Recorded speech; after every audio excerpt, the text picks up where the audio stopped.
आप देख रहे हैं संविधान और कानून SK लाइव न्यूज। तेलंगाना सहित देश के 5 राज्यों में विधानसभा के चुनाव संपन्न हो गए हैं। विधानसभा के लिए हुए चुनाव के बाद कांग्रेस काफी उत्साहित है। तेलंगाना सहित मध्य प्रदेश, छत्तीसगढ़, तमिलनाडु और राजस्थान में हुए चुनाव को लेकर कांग्रेस के राज्यसभा सांसद सह अल्पसंख्यक प्रकोष्ठ के राष्ट्रीय अध्यक्ष इमरान प्रतापगढ़ी ने कहा कि तेलंगाना में आज विधानसभा के लिए चुनाव हो रहे हैं, जबकि तमिलनाडु, छत्तीसगढ़, मध्य प्रदेश और राजस्थान में चुनाव संपन्न हो चुके हैं। इन सभी राज्यों में मैं चुनाव प्रचार में रहा हूँ। आगामी 3 दिसंबर को आने वाले चुनाव के नतीजे में कांग्रेस पार्टी पूर्ण बहुमत के साथ सरकार बनाने जा रही है। ये विधानसभा के चुनाव नहीं है, बल्कि आने वाले 2024 के लोकसभा चुनाव का सेमीफाइनल है।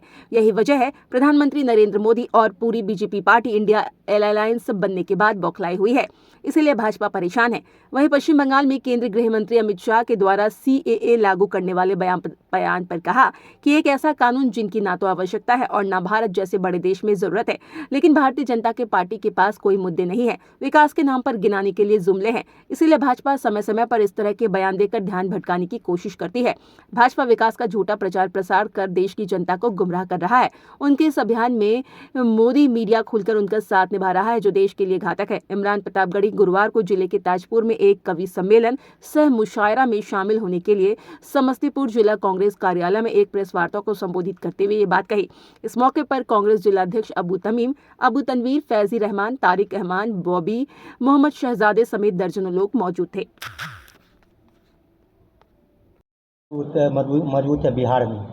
देखिए, महागठबंधन की मजबूती का अंदाजा भारतीय जनता पार्टी के बौखलाए हुए बयानों से आप लगा सकते हैं, चाहे वो बिहार हो या बाकी प्रदेश हो। बिहार सबसे ज़्यादा, यहाँ भाजपा के नेता जिस तरह के उल जलूल बयान देते हैं, उससे आप अंदाज़ा लगा सकते हैं कि इस एकजुटता से भाजपा कितना ज़्यादा परेशान है। प्रधानमंत्री ने अब तक आधिकारिक तौर पर मेरा ख्याल है कि 5 से 6 बार इंडिया अलायंस को ऐसे ऐसे शब्दों से नवाजा है जो प्रधानमंत्री की गरिमा के अनुरूप नहीं है।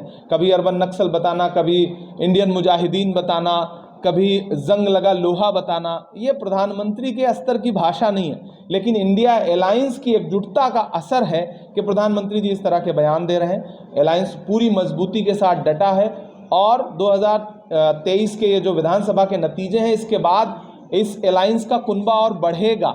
आप देखिएगा कि इंडिया अलायंस में कुछ नए घटक दल जुड़ेंगे। जो NDA के सहयोगी हैं वो भी अब डूबते हुए जहाज से उतर के भागेंगे। जी, समस्तीपुर किसके हाल ही में जो अमित शाह कल जो है पश्चिम बंगाल में एक दौरा किए थे, वहाँ जो है CAA को लेकर उन्होंने जो है हमलावर हुए, फिर से CAA लागू करने की बात करने, क्या कुछ करेगा? देखिए, एक ऐसा कानून जिसकी न तो आवश्यकता है, न भारत जैसे बड़े देश में कोई ज़रूरत है, लेकिन फिर भी भारतीय जनता पार्टी के पास मुद्दे हैं नहीं, विकास के नाम पर गिनाने के लिए जुमले हैं, उसके अलावा कुछ भी नहीं। इसलिए भाजपा समय समय पर इस तरह के या तो बिल ला करके या इस तरह की कंट्रोवर्शियल बातें करके समाज में अपनी प्रासंगिकता बनाए रखना चाहती है। 2024 का चुनाव नज़दीक है, इस सरकार के पास गिनाने के लिए कुछ नहीं है। महंगाई के मुद्दे पे सरकार बुरी तरह घिरी हुई है, अडानी के मुद्दे पे सरकार बुरी तरह घिरी हुई है। तो इस तरह की बातें करके वो सिर्फ और सिर्फ ध्यान भटकाना चाहते हैं, इससे ज़्यादा कुछ भी नहीं।